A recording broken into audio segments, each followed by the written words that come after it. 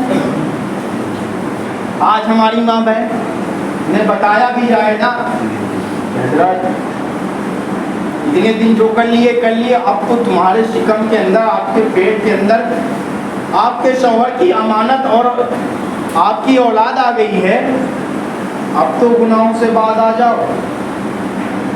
مرد حضرات بھی دھیان نہیں دیتے اور عورت بھی، وہ تو کہاں ماننے والی ہے۔ جب یہاں مرد نہیں مان سکتا، اللہ اکبر، سوچو کہ جب شکم اقدس میں ہماری ماں اور بہنوں کے شکم میں اولاد کی پرورش ہو رہی ہے، ابھی بطن اقدس میں ہے، تو سوچو کہ وہ عورت کیا کرتی ہے۔ آج ہمارے سماج کے اندر اس قدر برائیوں کے رائج، اس قدر برائیاں رائج ہوئی ہیں کہ وہ عورت حمل سے ہے، اسے کام کرنے کے لیے منع کر دیا گیا ہے۔ آج کل ڈاکٹر نے ڈائریکٹ منع کر دیتے ہیں، بھائی تو کام نہیں کرے گی، بیٹھی رہے گی، آرام کرے گی، تو اسے ایک سہانا موقع مل جاتا ہے۔ وہ عورت کرتی کیا ہے، موبائل لے لے گی ہاتھوں میں، گانوں میں اپنا ٹائم گزارے گی، سیریلوں میں اپنا ٹائم گزارے گی، فلموں میں اپنا ٹائم گزارے گی۔ کہیں دو عورت بٹ گئی تو گپ شپ یعنی برائیاں چغلیوں میں اس میں وقت گزارے گی۔ جب وہ بچہ پیدا ہوتا ہے اور پھر اس کے بعد وہ بچہ نافرمان نکلتا ہے تو پھر تکلیف ہوتی ہے، مولوی صاحب ہمارا بچہ بہت خراب ہو گیا، تعویذ کر دو نا۔ کاش تم نے غوث اعظم کی نیاز کھانے کے ساتھ ساتھ ان کے تعلیمات پر عمل کر لیا ہوتا، غوث اعظم کی گیت گانے کے ساتھ ساتھ غوث اعظم کی سیرت اپنے زندگی میں اتار لیا ہوتا تو آج تیری اولاد اس طرح نہ ہو۔ یہ مسئلہ ہے یہاں سنانے کے لیے نہیں، غوث اعظم کا مقام و مرتبہ میں بیان کرنے سے ان کا مقام نہیں بلند ہوگا۔ اللہ نے ان کو بہت عزتیں بخشی ہے، اللہ نے انہیں بہت شان بخشی ہے۔ کسی کے بیان کرنے سے یا کسی کے بولنے سے غوث اعظم کی شان و شوکت بلند نہیں ہے، بلکہ اللہ نے ان کی شان بلند کی ہے۔ یہ مسئلہ میں بیان کر رہا ہوں کہ جب تمہارے گھر کے اندر بیوی ہو یا تمہاری بہو ہو یا تمہاری بیٹی ہو، اس کے پیٹ میں حمل ٹھہر جائے تو اس کو موبائل سے دور رکھو، قرآن سے قریب کرو، اس کو سیریل سے دور کرو، درود مصطفیٰ صلی اللہ علیہ وسلم پڑھنے کی تلقین دو، اور عورتوں سے اسے دور رکھو، چغلی، غیبت، یہ تمام چیزوں سے دور رکھو اور مصطفیٰ جان رحمت کی سیرت سنایا کرو۔ مسلمانوں، جب یہ عادت ہم اپنی بنا لیں گے، جب یہ ہمارا ذیبہ ہو جائے گا، تو قسم خدا کی کہتا ہوں، جو آج تم روتے ہو نا کہ اللہ پھر سے صلاح الدین ایوبی دے دے، تو پھر بولنے کی ضرورت نہیں، اللہ خود عطا فرما دے گا، اللہ خود عطا فرما دے گا۔ یہ مسئلہ ہے، یہ قابل غور ہے، یہاں پر صرف سن کر یہ مت سمجھو کہ غوث پاک کے کیا مرتبے تھے، 15-18 پارہ آپ پیڑ سے آئے تو یاد کر کے آئے۔ وہ اللہ کے ولی ہیں، اللہ کے ولی ہیں، ان کو اللہ تبارک و تعالیٰ نے نوازا ہے۔ اور عمل کیا تھا کہ ان کی ماں پڑھتی تھی اس لیے یاد ہوا، اس لیے نہیں یاد ہوا کہ وہ ولی کامل تھے، اس لیے یاد ہوا کہ ماں پڑھتی تھی۔ عمل کے وقت ماں جو کرے گی وہ اثرات کس پر جائے گا، بچوں پر جائے گا۔ اگر ماں قرآن پڑھے گی تو بچہ جب پیٹ سے باہر آئے گا، جب سمجھدار ہوگا نا، تو وہ بھی قرآن سے لگاتا ہوا نظر آئے گا۔ ہاں بھائی قرآن کتاب ہے، اس کو پڑھنا چاہیے۔ جب فلمیں دیکھ کر اگر اس طرح بچے پیدا کرو گے تو پھر بچہ بڑا ہوگا نا، تو پھر وہ قرآن نہیں فلم کی طرف ہی جائے گا، پھر وہ درود شریف کی طرف نہیں، وہ ناٹک اور یہ تمام جو خرافات ہیں ان کی طرف ہی جائے گا۔ پھر احساس ہوتا ہے کہ بچہ غوث پاک رضی اللہ تعالیٰ تو مقام کیا ہے، سوچو غوث اعظم رضی اللہ تعالیٰ عنہ کو یہ مقام کس طرح ملا، کس طرح ملا۔ مطالعہ کرو. آپ اولیاء کے تاجدار 40 سال تک آپ نے عشاء کی نماز کے لیے جو وضو کیا کرتے تھے نا, اسی وضو سے فجر کی نماز پڑھا کرتے تھے. اسی وضو سے فجر کی نماز پڑھا کرتے تھے. ایک دو دن نہیں, 1 سال نہیں, 40 سال تک. 40 سال تک. آج ہم تو 5 وقت کی نماز پڑھنے کے لیے آئے.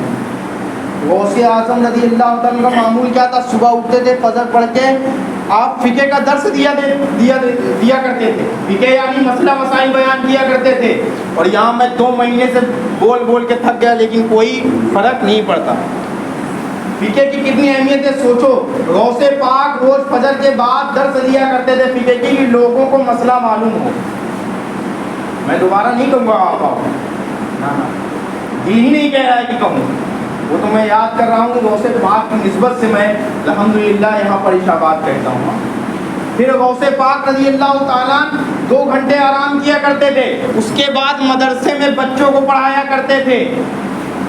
توجہ دینا, میں بات کیا کہہ رہا ہوں. 2 گھنٹے آرام کرنے کے بعد بچوں کو پڑھایا کرتے تھے.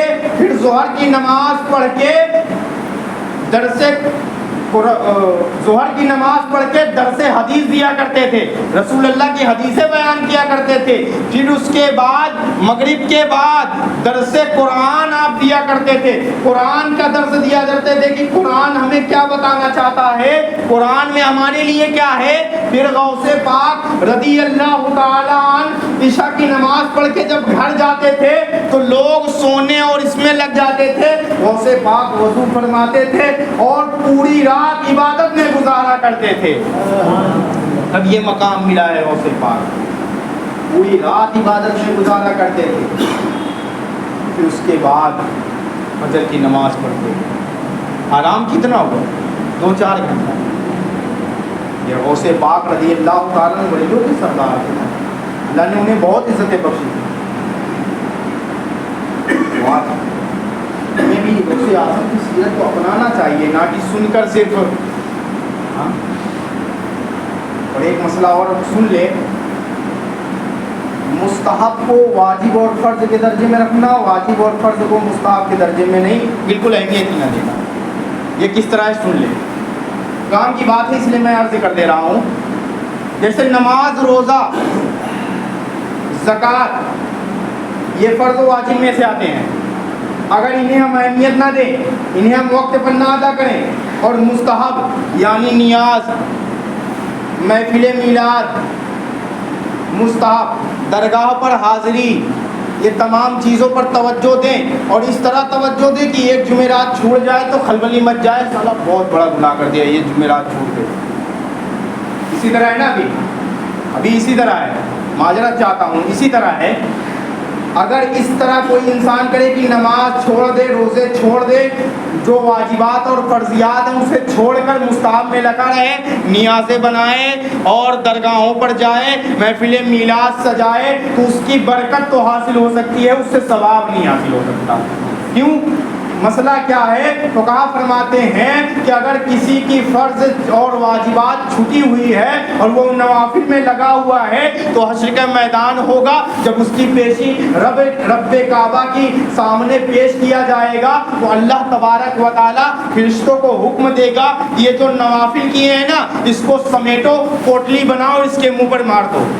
اس کی ضرورت مجھے نہیں ہے. کیوں نہیں ہے؟ کہ اس نے فرض کی پابندی نہیں کی اور نوافل میں گھسا رہا, اس وجہ سے اس کی نوافل اسی کو مبارک. جب تک بندے مومن کا جو فرض ہے, جو اس کے اوپر فرض کیا گیا ہے, جو اس کے اوپر واجب کیا گیا ہے, اگر وہ ادا نہیں ہے تو لاکھ وہ نوافل پڑھے, نوافل لاکھ وہ کام کرے, جو نفل کام ہے, مستحب جو کام ہے وہ کرتا رہے, اس سے کوئی فائدہ حاصل نہیں ہو سکتا. فیض مل سکتا ہے, غوث اعظم کی نیاز کھاؤ گے تو اس سے فیض مل سکتا ہے, لیکن ثواب کی امید سے, جب تک نماز نہیں ہے تب تک ثواب کی امید سے مت کرنا. یہ کام میں مخالف نہیں ہوں, تم کرو, نیاز کرو, میلاد محفل کرو, یہ عشق کی ثبوت ہے, لیکن اس کے ساتھ ساتھ جو تمہارے اوپر فرض کیا گیا ہے اس پر توجہ دو. اللہ تبارک و تعالی ہم سب کو نماز پڑھنے کی توفیق عطا فرمائے اور ہمارے جو اوپر فرض ہے واجب ہے انہیں ادا کرنے کی توفیق عطا فرمائے. اللہ تبارک و تعالی غوث اعظم رضی اللہ تعالیٰ عنہ کے صدقے توسل سے اللہ تعالیٰ ہم سب کو مالا مال